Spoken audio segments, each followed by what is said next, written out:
más bien, habéis disfrutado de dos conferencias magníficas, yo he quedado impresionado con ellas y no podemos sino compartir el contenido y además me han servido de prólogo al tema que vamos a tocar ahora. Me diréis, pero ¿qué diablos nos interesa a nosotros un señor que vive a más de 3.000 kilómetros de aquí? Un país que está en las antípodas de España y con el que no tenemos contacto geográfico, cultural, político, al margen de la religión. También he de advertir que tocar este tema hoy aquí en el occidente, miembro de la OTAN, supone solo problemas y no nos va a reportar nada bueno. Es posible que a causa de esta conferencia y de otras, yo no pueda ir a Nueva York a disfrutar de Estados Unidos porque me consideren persona non grata. No me pierdo nada, ¿no? Porque Nueva York no me interesa mucho. Quizá Wyoming, Montana, el medio oeste me interesaría más que Nueva York. Y a su vez, es posible que no nos dejen entrar en Rusia, porque para el mundo postsoviético y para el mundo ruso actual con Putin a la cabeza, los culpables, entre comillas, son los nazis, cuando menos en Ucrania. Pero hay que definir muy bien las palabras, los conceptos y sobre todo los intereses. Es posible que en Ucrania existan patriotas ucranianos que de alguna forma están ligados a las ideologías históricas de la Segunda Guerra Mundial, como es el nacionalsocialismo. Cuando menos la prensa rusa actual capta de vez en cuando fotografías de una mochila de un soldado que luce banderas históricas del Tercer Reich. Nosotros no sabemos si se trata de mero folclore o si detrás de ese folclore hay quizá alguna convicción ideológica. Tampoco podemos negar que el pueblo ucraniano recuerda con horror el Holodomor, el asesinato de millones de personas a manos de los servicios secretos y de la policía soviética, buena parte de los cuales eran de origen no ucraniano. Esto queda en la memoria histórica de los pueblos. También hay que tener en cuenta que todos los pueblos de la Europa Oriental tienen muy fresco el recuerdo de la ocupación soviética durante 40 años. Desde el Báltico, Polonia, Rumanía, Hungría, Checoslovaquia, todos ellos fueron ocupados durante 40 años por tropas rusas soviéticas, pero eran rusos. Eso es difícil de olvidar, de ahí que el miedo que se pretende hoy en día inyectar a los pueblos de Europa Oriental y a los ucranianos es una tarea fácil para las fuerzas globalistas o aliadas occidentales de la OTAN. ¿Quién es Putin? Lo habréis leído en cualquier Wikipedia, pero Putin es un señor que nace en 1954, tiene ahora 68 años, creo, es de formación jurista, es un hombre de derecho, que su visión del mundo, sus discursos y su apreciación de la diplomacia internacional está muy influenciada por esta formación jurídica de sus estudios. Fue promocionado hasta acabar en los servicios de seguridad de Rusia y en el año 99-2000 os recordaréis al famoso presidente de Rusia, Yeltsin, que era un desastre, era prácticamente el mismo desastre que Biden hoy en día para Estados Unidos, un señor que se tambaleaba borracho en medio de una conferencia, de un consejo de ministros, incluso con la visita de un jefe de Estado. Por razones del destino, Yeltsin decide un día aparecer en televisión y dice: yo me voy, creo que ha llegado la hora de retirarme, y entre los colaboradores y burócratas de la maquinaria rusa decide escoger a Putin para que se presente a las elecciones presidenciales. Putin dice: oiga, yo no tengo ningún interés en la política, tengo una familia, lo que quiero es salir con ella a un café, a un restaurante, pasear por la calle. Yo no sé si estoy preparado para dirigir este inmenso país realmente. O sea, Putin se niega, en principio, a aceptar esa proposición de Yeltsin de presentarse a las elecciones presidenciales. No tiene interés político. Yeltsin insiste porque no encuentra una persona mejor para ello y Putin final piensa: bueno, si ese es mi destino, voy a intentar hacer lo mejor que pueda este trabajo. Y llega al poder. Estamos en el año 2000. En 2001, como sabéis, tienen lugar los ataques a las Torres Gemelas de Nueva York y Putin en ese momento se solidariza, habla con Bush Jr. contra el terrorismo, vamos a colaborar, vamos a hacer lo posible para luchar contra el terrorismo. He de decir que, según Alexander Dugin, tiene un libro que se llama Putin contra Putin, donde le critica que por una banda Putin es un hombre abierto a Occidente, un poco blando, que desea occidentalizarse, entablar conversación, entablar relaciones diplomáticas, y por otro está el Putin ruso, ortodoxo, que quiere volver a las tradiciones. Yo he visto y leído prácticamente todos sus discursos para estar informado de primera mano. Y encontramos prácticamente 4 Putins. El Putin del año 2001, él da una conferencia en el Reichstag alemán en Berlín, en el Parlamento alemán, ante los políticos y el gobierno alemán. Otra, 6 años después, en 2007, con ocasión de la conferencia de seguridad en Múnich. En la conferencia que impartió en Berlín es evidente que es el Putin occidentalista. Quiere ser amigo de Alemania, sabe que Rusia necesita las capacidades intelectuales, técnicas e industriales de Alemania, al igual que Alemania necesita las capacidades laborales y los recursos naturales de Rusia. Él cree sinceramente en una unión de Europa occidental con Rusia, y a eso se dedica. Es recibido con absoluta frialdad. Los alemanes, por una parte, también estuvieron invadidos por la Unión Soviética, o por lo menos en la parte oriental, tienen sus dudas. Pero además y sobre todo, Alemania es desde 1945 un vasallo de Estados Unidos. Si dividís el mapa de Alemania en 4, sabéis que había 4 zonas de ocupación: soviética, francesa, inglesa y americana. La soviética ya no está, francesa e inglesa prácticamente tampoco, pero las bases americanas creadas en 1945 siguen en Alemania, con tropas de ocupación y el ejército americano presente en Alemania. Saben que ellos no pueden tomar ninguna decisión sin pedir permiso a Washington. Bien, Putin se va, pero ya durante los años posteriores él habla siempre de nuestros socios, nuestros amigos, nuestros colegas de Occidente, nuestros partners de Estados Unidos. Una cosa increíble, porque constantemente le dan un portazo en las narices. Pero él sigue insistiendo en nuestros socios, nuestros amigos, nuestros partners de Estados Unidos, de Europa Occidental. En 2007, como he dicho, 6 años después, en esta conferencia de Múnich, Putin cambia radicalmente, sigue insistiendo en la necesidad de colaborar, pero les echa la bronca. Y además se ven las caras de los presentes, está toda la élite política occidental, incluida la norteamericana, y les dice que Estados Unidos y Occidente hacen lo que les da la gana, no se atienen a reglas, que es lo que nos exigen hoy en día. La regla de los que imponen reglas es que el más fuerte impone sus deseos. Han llevado a cabo guerras, como ha sido citado anteriormente, en Irak, en Libia, en Siria, en Yugoslavia, ha bombardeado incluso la embajada de China, ¿verdad? Hacen lo que les da la gana. Y esto lo dice claramente. Ahí me doy cuenta que Putin es un hombre franco. Él dice siempre lo que piensa, cuando menos en todos los discursos, en todas las conversaciones e incluso en entrevistas que le hacen, dice: yo le voy a decir lo que pienso. Y a diferencia de muchos políticos occidentales, la intuición y el lenguaje corporal te lleva a decidir: este hombre está diciendo realmente lo que piensa y no esconde nada. Es realmente una percepción mía, una percepción que otros quizá no tengan, pero que si pasáis por la investigación de sus discursos y entrevistas os daréis cuenta de esto que yo os digo. Y de 2007 nos vamos al discurso que él hace anualmente, en otoño, del Estado de la Nación, en 2014-2015. Había tenido lugar ya la anexión de Crimea. Por cierto que en Occidente la anexión de Crimea se considera una acción contra el derecho internacional, pero olvidan que los habitantes de Crimea, todos de etnia rusa, votaron en un 80 y pico % en favor de unirse a Rusia. Fue un referéndum respetado, establecido e incluso no discutido por las potencias occidentales. Los rusos de Crimea dijeron: somos parte de la cultura rusa, queremos unirnos a Rusia. Pero desde entonces la situación en Occidente cambia. Y finalmente tenemos el discurso de Putin en Valdai, hace apenas un mes.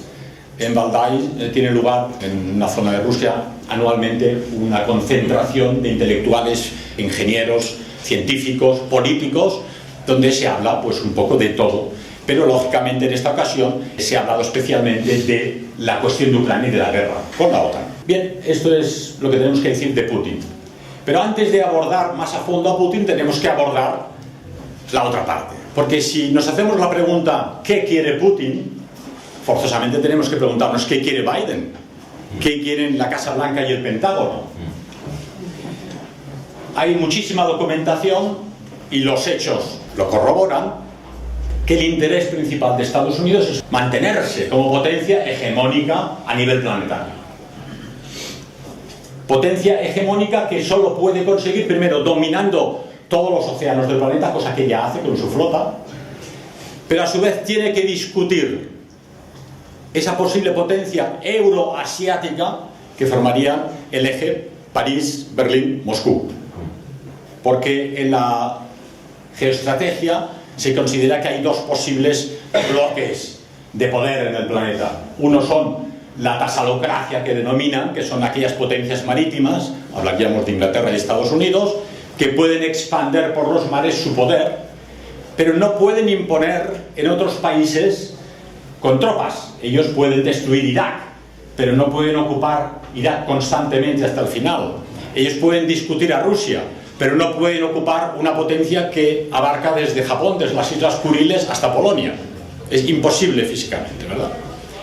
Entonces, su interés máximo, históricamente declarado, es evitar que la Europa occidental, principalmente Alemania, se una a Rusia para formar una potencia euroasiática, que sin duda sería la única que podría discutir el poder norteamericano. Hay muchísima documentación sobre esta cuestión. Hay muchos políticos norteamericanos, Brzezinski entre ellos, pero voy a citar uno para que no digan que nos lo hemos inventado, que es George Friedman, otro personaje de la alta política norteamericana. Es el director y fundador de Stratford, que es un think tank, donde elaboran el pensamiento geoestratégico de Estados Unidos a largo plazo. Este hombre es financiado, pero a su vez sirve a los servicios secretos norteamericanos, a la gran industria armamentística, a la gran industria financiera y al ejército norteamericano, de hecho. Este George Friedman dice claramente, es entrecomillado, traduzco del alemán, me perdonaréis si no es perfecto: el interés geoestratégico primario de los Estados Unidos es impedir que Alemania y Rusia económicamente y políticamente se conviertan en un bloque. Esto lo dice en 2015. Dice: el interés principal de los Estados Unidos desde hace un siglo es que dirijamos guerras, como hicimos en la Primera Guerra Mundial y en la Segunda Guerra Mundial y en la Guerra Fría, para impedir y conseguir que las relaciones entre Alemania y Rusia tuvieran lugar. Porque estas dos potencias unidas son el único poder que nos pueden amenazar. Y hemos de asegurarnos de que esto no va a ocurrir. Es decir, Friedman dice: la meta geoestratégica principal de Estados Unidos desde hace 100 años, durante la Primera Guerra Mundial, la Segunda y la Guerra Fría, y actualmente, es impedir a cualquier precio que la Europa occidental, la Europa central y Rusia se unan como potencia. Para ello hay una frontera que ellos han impuesto, la llamada Intermares, que va desde el Báltico hasta el Mar Negro. Es decir, conseguir hacer una línea de potencias aliadas a Estados Unidos que impidan a Rusia tener contacto con Alemania. Y así es. Hoy en día tenéis tropas de la OTAN y tropas norteamericanas y divisiones aerotransportadas del ejército norteamericano en el Báltico, en Polonia, en Checoslovaquia, en Rumanía, prácticamente todos los países de la antigua esfera soviética. Y aquí tocamos un punto que es fundamental. En esa época naif de Putin, donde él quería abrir los brazos a Occidente, colaborar con ellos, pensar que en aquel momento ellos autorizaron a que el ejército americano y los científicos americanos estuviesen en Rusia controlando sus fábricas de material atómico para el armamento nuclear. ¿No? Pasad y mirad y ver lo que hacemos, no hay problema, somos socios, ¿no? Se hablaba incluso de colaborar a nivel de defensa. En la época de Clinton, Putin le propuso en una de las entrevistas: queremos ser parte del proyecto de defensa global y unirnos a la OTAN para ser realmente aliados. Clinton, un poco naif, dijo: pues vamos a estudiarlo. Cuando llegó a Estados Unidos le echaron la bronca, dijeron: no se te ocurra, el enemigo es Rusia, ¿cómo vamos a aliarnos a él? Pero para que os deis cuenta hasta qué punto El Putin naif creía todavía en la posibilidad de colaborar con Occidente. Gorbachev y Clinton deciden en ese momento, dice, bueno, disolvemos la Unión Soviética, pero por favor no expandáis la OTAN hacia Oriente, hacia la frontera rusa. ¿De acuerdo? Sí, hombre, sí, por supuesto. Fue un tratado que hicieron Clinton y Gorbachev. No han cumplido absolutamente nada. Pusieron en una primera etapa Polonia, países bálticos y Rumanía, y luego pusieron Hungría, hasta el punto de que ahora ya las tropas de la OTAN están frontera con Rusia. Es decir, si alguien os explica, os pregunta, es que Putin es un provocador, está intentando invadir la Ucrania, quiere, dicen algunos comentaristas, volver a la potencia soviética, en absoluto, no tiene ningún interés estratégico en volver al antiguo sistema comunista. En las entrevistas y en sus declaraciones constantemente se desdice del comunismo, dice aquello fue un horror, en sus propias palabras, Es aborrecible todos los crímenes que se cometieron, los campos de concentración, el gulag soviético, las limpiezas étnicas, las cárceles, las prisiones y las persecuciones. Aquello, pero forma parte de nuestro pasado, no podemos borrarlo. Y en ese punto hay que admitir que los rusos han sido, por ejemplo, más honestos que los alemanes. Ellos tienen la bandera rusa, pero si en algún sitio ha quedado la estrella de 5 puntas soviética, pues lo han dejado, porque es parte de nuestra historia. Otro punto a tener en cuenta importante, sobre todo para los ambientes patrióticos europeos occidentales, es que hay que respetar que Rusia venció en la Segunda Guerra Mundial contra los fascismos europeos, en ese caso contra el nacionalsocialismo alemán. Lógicamente los patriotas alemanes o occidentales dicen, bueno, pues vencieron los malos, sí, ya lo sé que vencieron los malos, pero para los rusos, en una guerra donde cayeron 20 millones de rusos en aquella guerra, ellos se libraron de una invasión, y eso es así. Había una invasión alemana con sus aliados europeos en Rusia y los consiguieron echar. Habría que añadir que los consiguieron echar gracias al apoyo financiero, económico y militar de Estados Unidos, porque al igual que hoy en Ucrania, Rusia puso la sangre y los hombres, pero los tanques, los jeeps eran americanos, los tanques, los aviones y el petróleo. De lo contrario, probablemente incluso en su inmensidad Rusia pudo haber sido vencida por la Wehrmacht alemana. Digo esto porque en pequeño círculo y en pequeñas sectas que no van a ninguna parte, la gente discute, bueno, es que Putin, yo le he visto una foto con un rabino en Moscú, sí, bueno, ya de acuerdo, pero es que vamos a ver, es un país con 140 millones de habitantes, de los cuales 120 son ruski, que es la etnia portadora del Estado, pero hay otros tantos millones de caucásicos, kirguises, siberianos y judíos, entonces él es presidente de todos ellos. Eso es una cuestión que para mí no afecta a las relaciones geoestratégicas y políticas de Rusia con el mundo exterior, es un hecho. Hay otra afirmación donde un rabino en Moscú públicamente le pide, hombre, necesitaríamos dinero para crear una sinagoga nueva en Moscú, y él con risas, pero explicándose con mucha claridad, no vaya a decir que ustedes judíos no tienen dinero. Todos los ministros allí presentes se reían. Es decir, un hombre que es franco, él colabora con todo el que le pide colaborar y dice lo que piensa. Tenemos una Rusia con un pasado comunista que vence a la Europa que nosotros habríamos querido como ganadores, pero las cosas han cambiado. Las cosas han cambiado totalmente. ¿Por qué? En este cuarto discurso de Putin en Valdai, él ya pasa el Rubicón. Y habla claramente, la cuestión ya no es recuperar Crimea, que era una región rusa, recuperar las zonas orientales de Ucrania pobladas por rusos y que en un 85% quieren unirse a Rusia. La cuestión es ya un problema de pensamiento, de ideología y de modelo social a imponer en el mundo. Y lo que él combate en su discurso de Valdai de hace un mes es claramente el liberalismo occidental, la globalización y el mundialismo.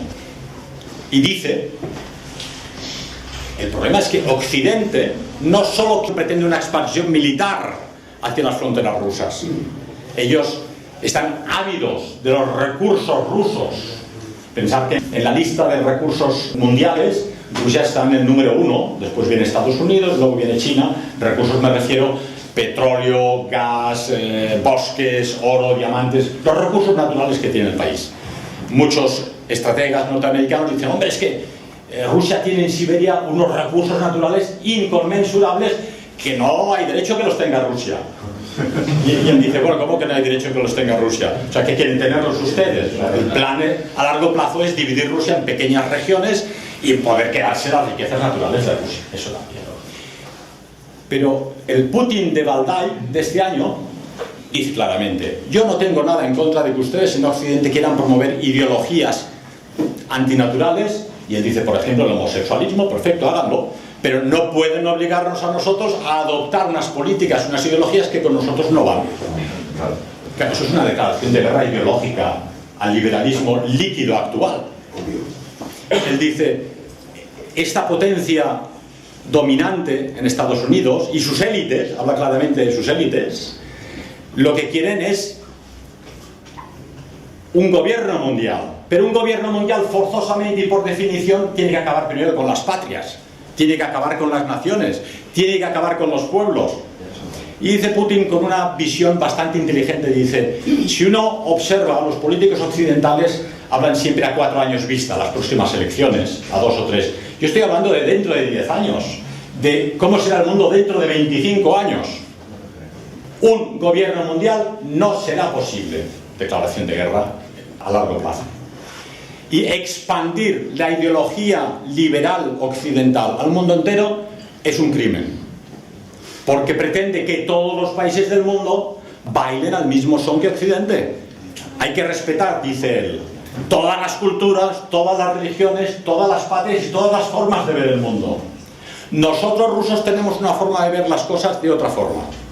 Tenemos una democracia en Rusia, la gente vota, pero no necesariamente son las democracias partitocráticas occidentales.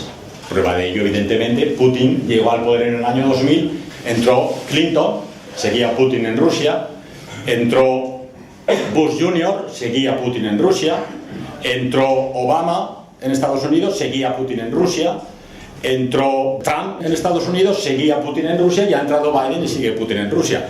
Lógicamente, si quieres hacer una política a largo plazo, necesitas un jefe de Estado y un plan estratégico en el que el poder político del país pueda hacer planes a largo plazo. 5 presidentes norteamericanos frente a un presidente ruso.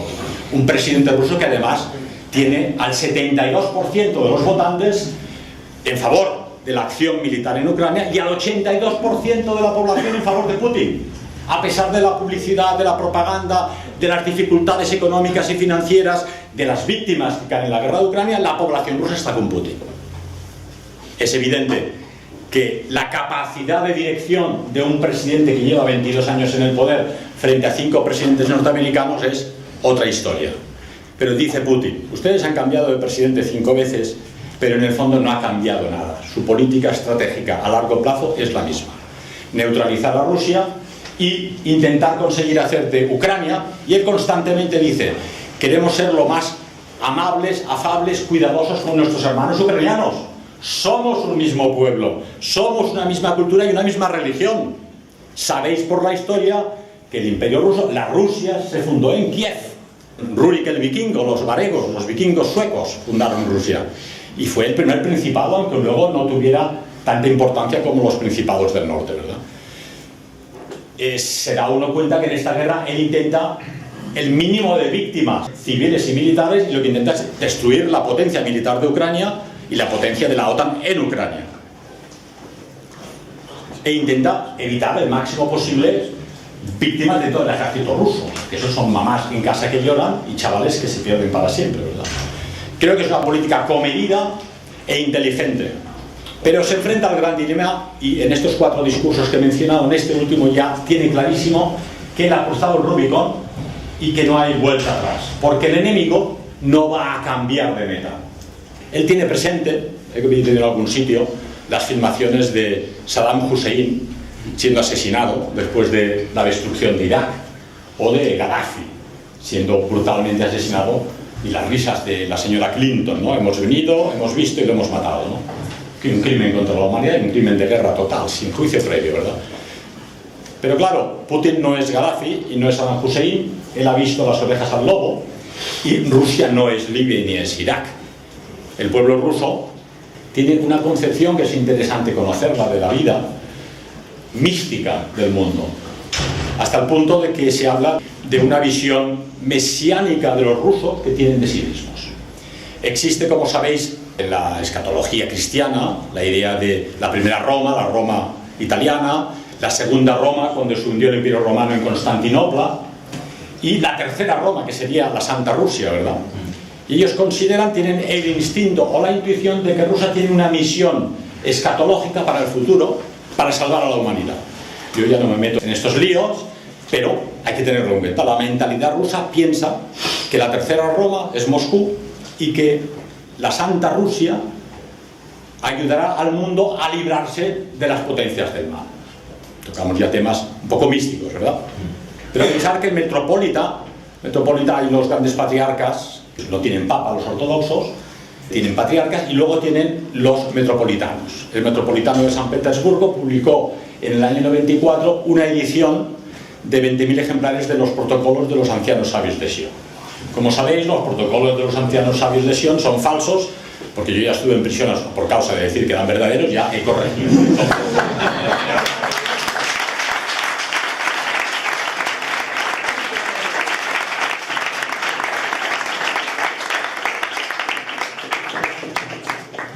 Pero lo que es interesante es que luego en el año 2007 vuelve a hacer una edición de 8.000 ejemplares.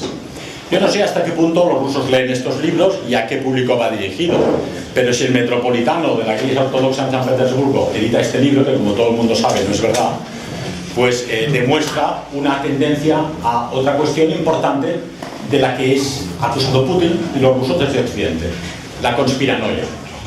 En el mundo ruso existe la idea de que existen las conspiraciones y que hay conspiraciones en Occidente contra la cristiandad y desde luego contra el mundo ruso. Muchos me dirán, bueno, estos protocolos, como todo el mundo sabe, son falsos, pero nadie explica cómo aquellos falsificadores en el siglo XIX podían saber cómo se realizarían en nuestra época y cómo se haría en verdad. Un misterio de las falsedades, ¿verdad? Nos encontramos pues en un momento interesantísimo donde las patrias y las naciones occidentales se disuelven. Han hablado aquí en las conferencias de las ideologías que nos imponen y de la inmigración que disuelve la etnia española, celtíbera, visigoda, latino-romana. Un problema grave, ¿verdad? Hemos hablado de qué forma las naciones tienden a desaparecer, son disueltas las fronteras. Se impone la idea de que fronteras abiertas, sociedad abierta, como dice Soros, ¿verdad? Y todo esto en Rusia no les gusta. Y ellos siguen diciendo, cometen ustedes un error. Si ustedes quieren desaparecer, si ustedes quieren disolverse, es su problema. Pero nosotros les advertimos, este es un camino erróneo. Y con Rusia esto no va a suceder. Ahí ya vemos que no es tan importante que Putin celebre cada 8 de mayo la derrota de la Alemania de Hitler, ni es tan importante que salude a un rabino en Moscú, ni es tan importante que fuera antiguo miembro de los servicios secretos de la KGB. Lo importante es lo que piensa y lo que dice y lo que quiere para el pueblo ruso y el pensamiento tradicional que defiende para el resto del planeta. Su visión a largo plazo es: hay que hacer un mundo multipolar frente al mundo monopolar que quieren los norteamericanos. Los norteamericanos quieren únicamente un poder, una potencia hegemónica con sus vasallos de Europa Occidental. ¿Qué vasallos y no otra cosa son los países europeos? Porque hacemos aquello que nos dicen. Una prueba de ello, lo cité en la conferencia en Madrid la semana pasada, fue el acto de terror contra las tuberías Nord Stream 1 y 2, ¿no? Que proporcionaban a Alemania de gas de Rusia barato y que van a hundir la industria alemana. Esto sería en otra época un casus belli. Oiga, usted me ha puesto una bomba en una infraestructura esencial para la subsistencia de la industria europea. Los anglosajones les tienen sin cuidado. Sabéis que Liz Truss, la primera ministra británica, envió un mail tonto a Blinken, otro personaje en Estados Unidos, no WASP, diciéndole, ya está hecho. Un minuto después de que explotaron las tuberías, ya está hecho. Claro, esto lo captaron los hackers y ya tuvo que dimitir esta señora. No hicieron más que confirmar lo que ya advertían los rusos. Los norteamericanos os van a utilizar, os van a hundir comercialmente, militarmente y financieramente, y lo que quieren es que no seamos amigos. Esa es la visión a larguísimo plazo. Habría que añadir aquí una realidad. Rusia militarmente no puede combatir contra Estados Unidos.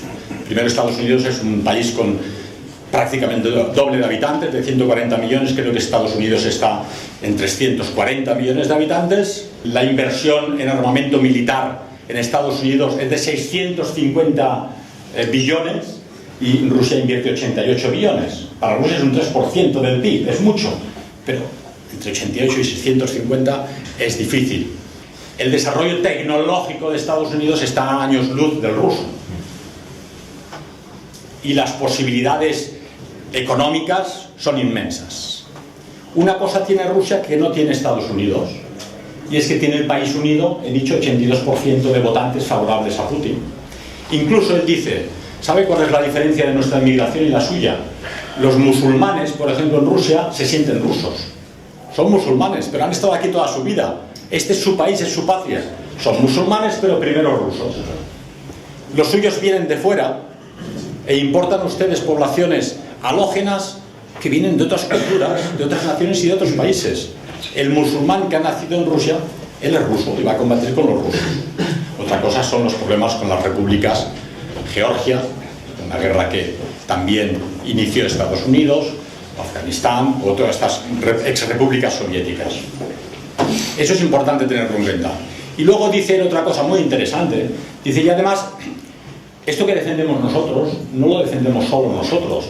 El enemigo y la élite occidental que quiere acabar con Rusia, a su vez va a acabar con ustedes. Dice, en Estados Unidos hay dos Norteaméricas. Hay la Norteamérica tradicional del Medio Oeste, que querría trabajar cultivando maíz y produciendo alta tecnología en Silicon Valley, y que les dejen en paz y que no les vengan con problemas. Y luego la otra mitad demócrata de Biden, de los globalistas de la alta finanza internacional, que pretende imponer una ideología disolvente a todos los países del planeta.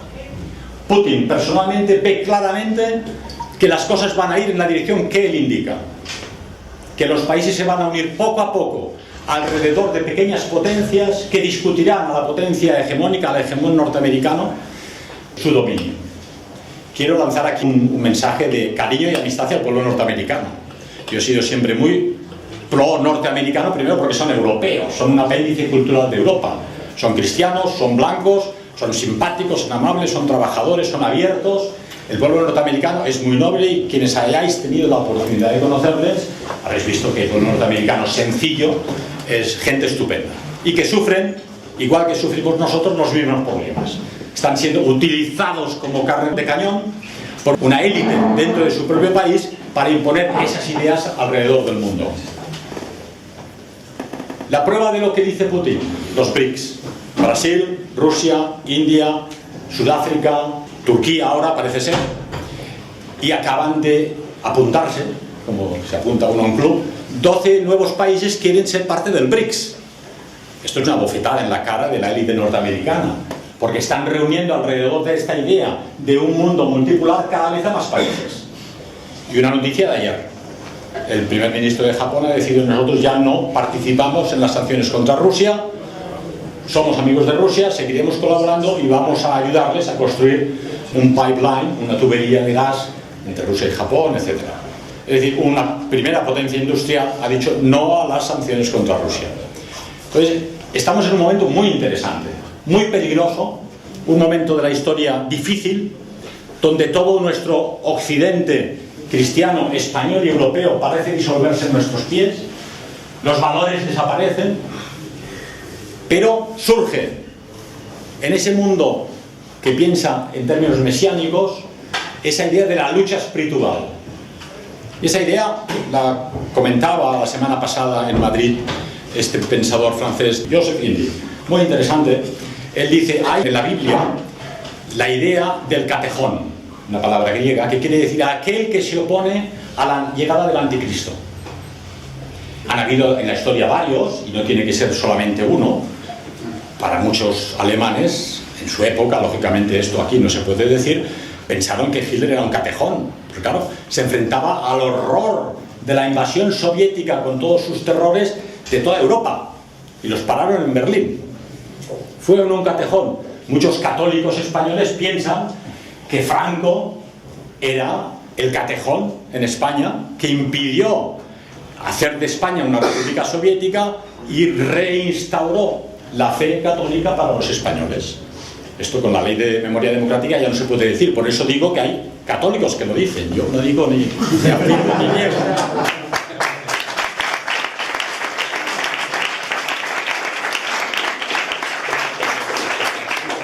Joseph Dindi decía con razón, es muy posible para el alma rusa que piensa en categorías místicas que el gobierno ruso, en este caso Putin, fuera un nuevo catejón que se opone a la disolución de los valores. Y en todos los discursos, declaraciones y entrevistas, os recomiendo mucho la entrevista que le hizo de 4 horas, si tenéis el humor y las 4 horas de escuchar, Oliver Stone, un personaje del mundo de Hollywood, que por alguna razón consiguió llegar al presidente Putin y le hizo una entrevista entre 2015, 16 y 17 fundamental. Hay que escucharla para reconocer quién es Putin de verdad, qué piensa y qué quiere. ¿Es Putin el catejón del siglo XXI? Yo no lo sé, no lo puedo afirmar ni negar, pero sí puedo decir que lo que él piensa hoy en día, realmente, en muchos puntos, es lo que nosotros pensamos. Recuperar los valores, recuperar la tradición, recuperar la familia, recuperar la religión, recuperar la patria, respetar todas las naciones, pueblos y tradiciones, sean asiáticas, sean musulmanes, sean iberoamericanas, sean africanas, cada cual que se desarrolle a su gusto y manera. ¿No es el mundo que nosotros desearíamos? Sí. Un mundo multipolar donde todo el mundo pudiese sentarse. Es más, él propone aumentar el número del Consejo de Seguridad de la ONU. Sabéis que en el Consejo de Seguridad de la ONU, con la victoria contra Alemania en la Segunda Guerra Mundial, había 4 potencias, Francia, Inglaterra, Estados Unidos y China, que muy democráticamente hay 198 países en el mundo, pero estos 4 deciden, ¿eh? Entonces la cosa está que somos 4. Él dice, ¿por qué no aumentar el Consejo de Seguridad de las Naciones Unidas? En realidad se está quitando poder él mismo, porque ya no son 4 con Rusia, sino que quiere que vengan participantes de Iberoamérica, que vengan de Asia, que vengan de África, y ese Consejo de Seguridad quede ampliado. En todos los sentidos, lo que dice Putin es defendible, y yo pienso que esta guerra no sabemos cómo va a acabar realmente. Hay gente que habla de la amenaza nuclear, pero ningún sonao se le ocurriría apretar el botón de la amenaza nuclear. Han acusado a los rusos y a Putin de intentar amenazar a Occidente con el uso de bombas atómicas. Él ha dicho, y está en la estrategia militar del Estado Mayor ruso, las armas atómicas no se usan nunca. Solo si una potencia extranjera invade el territorio ruso y utiliza armas atómicas, necesariamente a Rusia no le queda otro remedio que utilizarlas. Es decir, solo serán utilizadas si alguien las utiliza antes que nosotros. Es franco en este tema, no ha engañado a nadie. Lo que dicen aquí es todo lo contrario. Los rusos dicen que nos van a tirar un pepinazo atómico en todas las capitales occidentales. No, esto no lo han dicho los rusos. Los rusos dicen, si ustedes atacan Rusia, la ocupan y además disparan armas atómicas, Rusia en su estrategia militar tiene forzosamente que responderos con las mismas armas. ¿A dónde nos lleva esta situación? Vosotros sois aquí mayoritariamente jóvenes, tenéis el futuro por delante, ¿verdad? Y vais a vivir el desarrollo de esta guerra en Ucrania. Yo comprendo hasta cierto punto que los ucranianos pensaran, Rusia les propuso formar parte de la Unión Económica Rusa con Kazajstán y otras ex-repúblicas soviéticas, contrato de favor, poder importar y exportar productos. Sabéis además que cuando se unió la Unión Soviética, Rusia se arrogó todas las deudas de Ucrania y de las demás repúblicas, las ha pagado religiosamente hasta el final, ¿verdad? O sea, Rusia solo ha hecho que mimar a Ucrania. Pero como sabéis, en 2014 hubo un golpe de Estado en Maidán, organizado por los servicios secretos. Es el golpe de Estado donde menos se han escondido, porque Victoria Nuland iba por las calles de Kiev repartiendo dinero, con gente extraña que disparaba de las azoteas para que hubiese caos, ¿verdad? Fue un golpe de Estado con el presidente elegido democráticamente, ¿no? Entonces le han dicho a Ucrania, si te haces de la OTAN y si te haces de la Unión Europea, tendrás los productos europeos, podéis venir, seréis parte de Europa, ¿no? Pero es un error tremendo del que ya advirtieron en su día Kissinger y otros geoestrategas norteamericanos diciendo si Occidente entra en Ucrania tendremos problemas con Rusia, y así ha sido. De forma que la lucha actual está sencillamente la Unión Europea y la OTAN, que pretenden entrar en Ucrania para acabar de rodear a Rusia y dejarla cercada, y Rusia, que intenta defender su último espacio vital, su última frontera libre hacia el Mar Negro y hacia el Mediterráneo, y que no quiere que los cohetes norteamericanos estén a 300 kilómetros de Rusia o a 500 kilómetros de Moscú, porque a nivel supersónico, como sabéis, son segundos, son pocos minutos. Quieren los cohetes americanos lejos. Otro tema interesante, aunque puede ser aburrido para vosotros, el programa del paraguas atómico norteamericano, que pretende protegerse de todo el planeta con cohetes atómicos. Y esos cohetes atómicos han sido instalados en todas estas potencias otrora socias de Rusia, apuntando hacia Rusia. Claro, toda la discusión de los rusos durante los últimos 20 años ha sido: hablemos tranquilamente, pero estos cohetes no los queremos en la frontera, porque ya no están en Estados Unidos, están en la frontera con Rusia, ¿verdad? Oídos sordos, Estados Unidos ha hecho lo que le ha dado la gana y ha impuesto estos cohetes. Desde mi punto de vista personal, no conozco a Putin. He estado en Rusia una vez, en lo que es Kaliningrado, había sido la antigua Prusia, y en el año 78, y veías a los niños rusos descalzos, rubitos, muy monos, pidiendo Eine Mark, Eine Mark. Me gustó. El único problema que vi es que los hombres a la hora de desayunar ya estaban borrachos en las esquinas, apoyados así, y las pobres señoras trabajando. Espero que eso haya mejorado, pero el alcohol en Europa Oriental es un auténtico problema. Los rusos han tenido siempre un alma que de alguna forma ha simpatizado con la española, y decimos, estamos en las antípodas.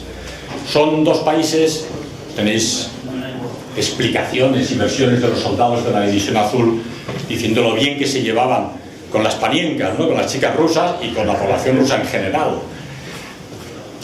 Y luego una cosa que escuchaba esta mañana de Prada, como sabéis es un autor intelectual tradicionalista que escribe en el ABC, son las dos únicas potencias que defendían todavía la tradición cristiana europea. Mientras que España se ha rendido al liberalismo, Rusia no lo ha hecho. A pesar de la hecatombe del comunismo, de 70 años de persecución contra el cristianismo en Rusia. Rusia no ha renunciado al cristianismo. ¿Cuál es el mensaje de hoy para todos nosotros? No renunciéis. En este mismo artículo de Prada afirma: cuando el Quijote se encuentra en Barcelona, en el suelo y ya vencido, y le obligan a reconocer que Dulcinea del Toboso no es la más hermosa del mundo, sino una campesina feísima, dice: yo, aunque esté rendido y tumbado en el suelo, no puedo renunciar a mis ideales. De forma que, aunque estemos vencidos, acorralados, perseguidos y probablemente el lunes en Málaga condenados, no podemos renunciar a nuestras convicciones, ni a nuestros ideales, ni a la lucha para el futuro. Gracias. Y ahora podéis hacerle preguntas.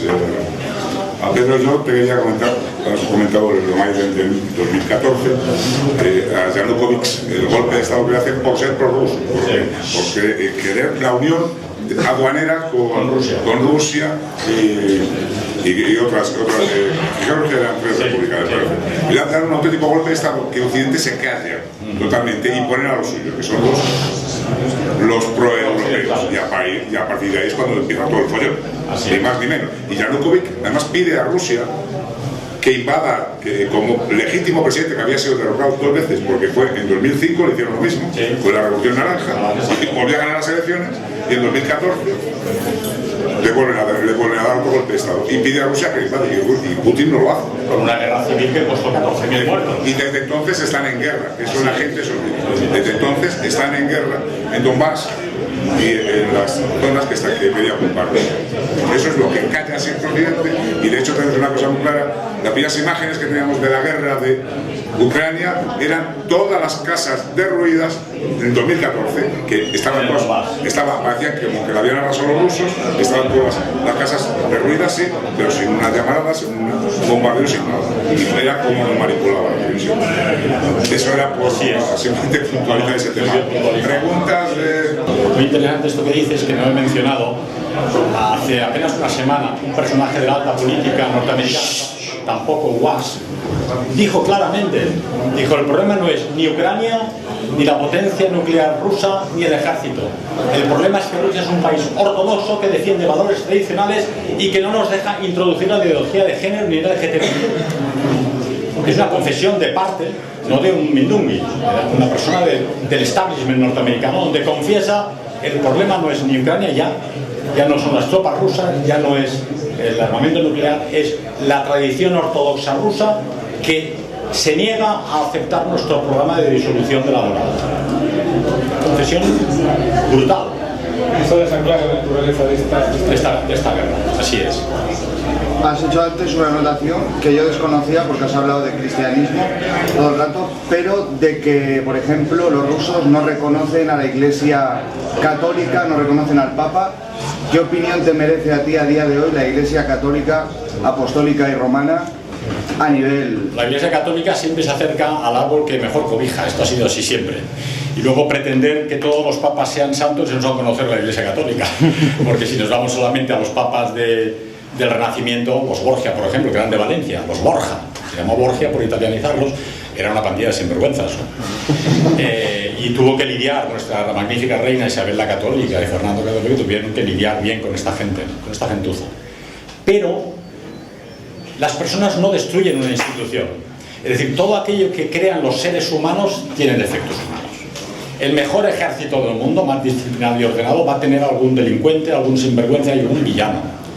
He comentado algún día, las SS tenían, las Waffen-SS, un estricto código de honor más estricto que el de la Wehrmacht alemana, que ya era mucho más estricto que el de las potencias aliadas. Y había un juez de la SS, además era miembro de la SS, Morgan, que condenó oficiales y jefes de las SS al fusilamiento y a la horca por delito. Concretamente un jefe de un campo de concentración creo que era el de Buchenwald, le encontraron que había mangoneado con propiedad privada de los presos y lo liquidaron tras un juicio, como Dios manda, pero fue la SS quien juzgó a este personaje. Y el que cometía delitos menores, por ejemplo, me explicaba Tis Christoffersen, que era un agrónomo que estuvo en Auschwitz, dice allí, lo más que yo vi era un guardia que le dio una patada en el trasero a una judía, porque esta le había dicho Schweine nazi, ¿no? Cerdo nazi, le dio una patada en el trasero y lo enviaron de inmediato a un batallón de castigo al frente del este, que era prácticamente muerte asegurada. Es decir, la disciplina era brutal. ¿Quiere decir que las Waffen-SS, la SS, la Wehrmacht, el ejército alemán eran villanos? No, había villanos dentro del ejército alemán que eran castigados si la élite alemana era suficientemente inteligente para hacerlo. En los rusos, en Berlín y en Europa Oriental cometieron crímenes, sin lugar a dudas, pero también hubo rusos, por ejemplo Solzhenitsyn, que entró con las tropas de ocupación y se portó decentemente, ¿no?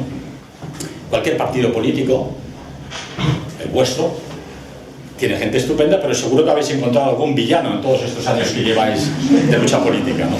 Entonces, pretender que la Iglesia Católica, que lleva 2000 años de historia, solo tenga santos, es no conocer al ser humano, ¿no? Entonces, lo importante para los creyentes de la Iglesia Católica es que el jefe ya dijo: las puertas del infierno no prevalecerán contra mi Iglesia. Entonces, no te preocupes, eso seguirá adelante.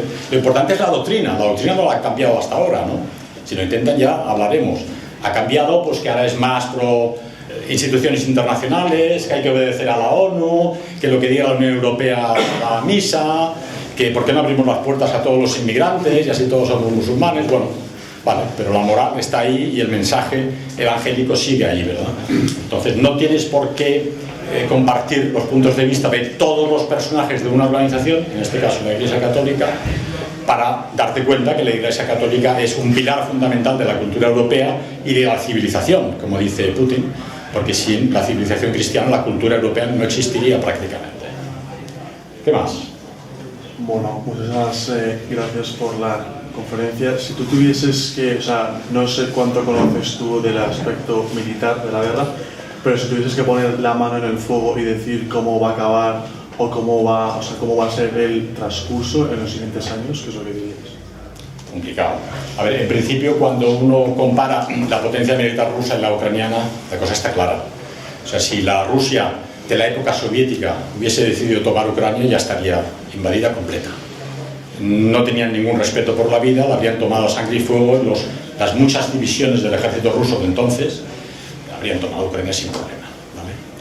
Como he dicho al principio, y es la crítica que le hace Dugin en su libro Putin contra Putin, Putin era muy naif al principio, quería contemporizar con Occidente, hacer amigos, abrirse, y no ha llevado a cabo una guerra de aniquilamiento, sino una guerra de decir, a ver, los rusos de Crimea y los rusos del Donbass hay que defenderlos porque los están matando, como en su época hizo Hitler con los alemanes Sudete, que eran 3 millones en Checoslovaquia, con los alemanes de Silesia, Pomerania, Prusia Oriental y Prusia Occidental.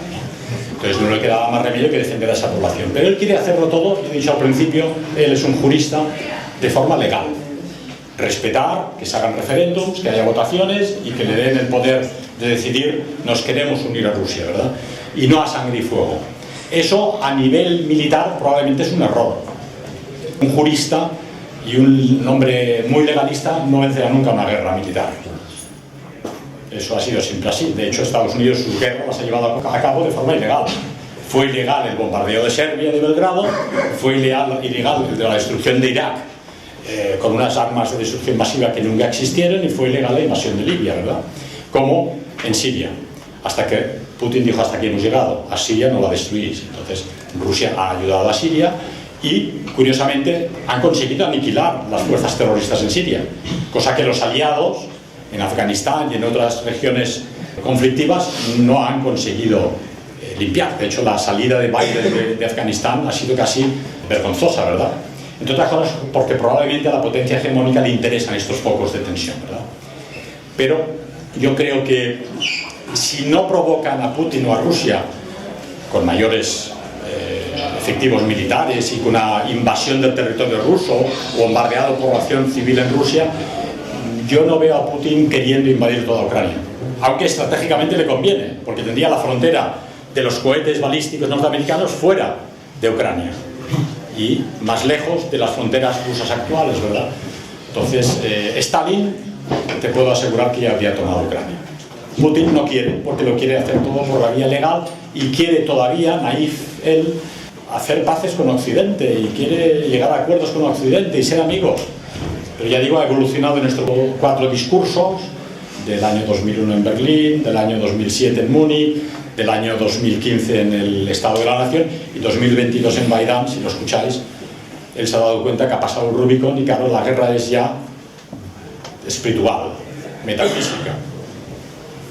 ¿Qué papel piensa usted que tiene China? Yo creo que China ve las orejas al lobo. Dice, si a Rusia le hacen lo que le están haciendo, el próximo soy yo. Porque estratégicamente a Estados Unidos, lógicamente, una vez debilitada la economía rusa, destruidos sus ejércitos y expoliadas sus riquezas naturales, la próxima potencia que discute el dominio hegemónico mundial, ese gobierno mundial que quiere, es China. No hay que olvidar que China es una dictadura comunista, con cierto éxito de economía libre, pero al analizar grandes culturas como la China, no podemos analizar solo los 50 o 60 años de maoísmo, ¿no? La China es una cultura milenaria. Los chinos de hoy son herederos de aquella cultura también. Aunque hayan destruido el confucianismo y sus tradiciones, China piensa en otros términos. China tiene poco interés en salir al exterior porque es una potencia continental tremenda, ¿verdad? Entonces se toman las cosas con tranquilidad, las ven venir. Los occidentales muy estúpidamente dieron a China el poder económico de fabricar todo, desde los chips de nuestros coches eléctricos hasta los juguetes de plástico de los niños, y ahora nos encontramos que no tenemos chips para los coches occidentales, ¿no? Bueno, China, en silencio, ha ido agrandando su poderío. ¿Cómo están China y Rusia? Espalda con espalda. Y tú estás atacado por ahí, yo tengo Taiwán, que va a ser la próxima batalla allí, se protegen mutuamente, lógicamente. Entonces, eso para Estados Unidos es un problema, porque claro, Rusia no está sola. Lo que ellos pretendían con las sanciones económicas es dejar a Rusia sola, hacer una revolución de colores en Rusia, que la población se rebelara contra Putin y cambiar el régimen. Pero el 82% de la población de Rusia está con Putin. Y han visto que por ahí no podrán echar abajo el régimen de Putin en Moscú, ¿verdad? Entonces, cada vez más países se unen a este BRICS y China cada vez tiene más claro, ya he dicho que Japón ha decidido no unirse a las sanciones, una buena señal. ¿Qué opinión te merece la Bielorrusia de Lukashenko? Bueno, este es un hombre comunista también, de la época comunista, ¿no? Como los de Moldavia, las Transnistria, ¿no? Entonces son gente que tiene su pasado comunista. Pero ya digo yo que las cosas cambian. Los comunistas de los años 40 no son los comunistas de ahora. Y un comunista o la Unión Soviética pues tiene esos ramalazos de la época comunista. Pero yo conozco gente y españoles que tienen novias y esposas en Minsk y dicen, oye, es una maravilla. Y todo solo ves blancos, solo ves cristianos, reina el orden y la limpieza, no ves inmigrantes. Entonces, ¿qué me importa que el jefe tenga un pasado comunista? Lo importante es la esencia del pueblo bielorruso, no que este hombre. Y a fin de cuentas, Bielorrusia, al igual que Ucrania, formó parte de la ex Unión Soviética y de ese gran núcleo cultural eslavo, ruso, que hablan prácticamente el mismo idioma y son el mismo pueblo, ¿no? Pero con la disolución de la Unión Soviética, lamentablemente, se dio independencia a estos países que no tenían problema en estar con los rusos entonces. Ahora, claro, después de 40 años, se han habituado a ser independientes. ¿Usted cree que podría ser un objetivo de Rusia acabar con el patrón dólar? Porque al fin y al cabo uno de los inconvenientes del globalismo es el contagio de crisis económicas. Si Estados Unidos estornuda, Europa sufre una pulmonía. No solo es una posibilidad, y lo han dicho claramente. Ha dicho, no nos interesan los dólares porque, como habéis visto, una fortuna de varios miles de millones de valores rusos que estaban en Occidente, les pagaban el petróleo o el gas y lo ponían el dinero en cuentas occidentales, rompiendo todos los tratados internacionales comerciales, se les ha quedado el dinero. O sea, os vendemos gas, me pagáis en vuestras cuentas y luego os caéis el dinero. Esto se llama robo a mano armada. Y yo, muy bien, pues ya no queremos dólares. Ese es el gran problema que ha tenido Europa. Ahora nos vais a pagar en rublos. ¿Qué consigue? Un doble efecto.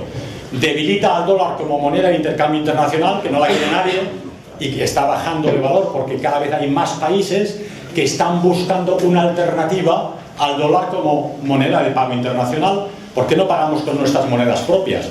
Y lógicamente fortalece el rublo, porque solamente para comprar gas y petróleo necesita rublos, tiene que Rusia dame rublos que los necesito, ¿no? Y los dólares que se los queden los norteamericanos. Y dije en Madrid que le han dado a la imprenta durante 40 años para pagar todas sus guerras a nivel planetario, pensando que esos dólares se disolverían en el planeta y el mundo pagaría la deuda. Pero ahora, si los dólares vuelven a Estados Unidos, la inflación que tienen es brutal, ¿verdad? Entonces, no solo es una posibilidad. Putin no quiere saber nada de los dólares. Primero, porque no le sirven para nada, y segundo, que si le pagan en dólares se los quitan, ¿no?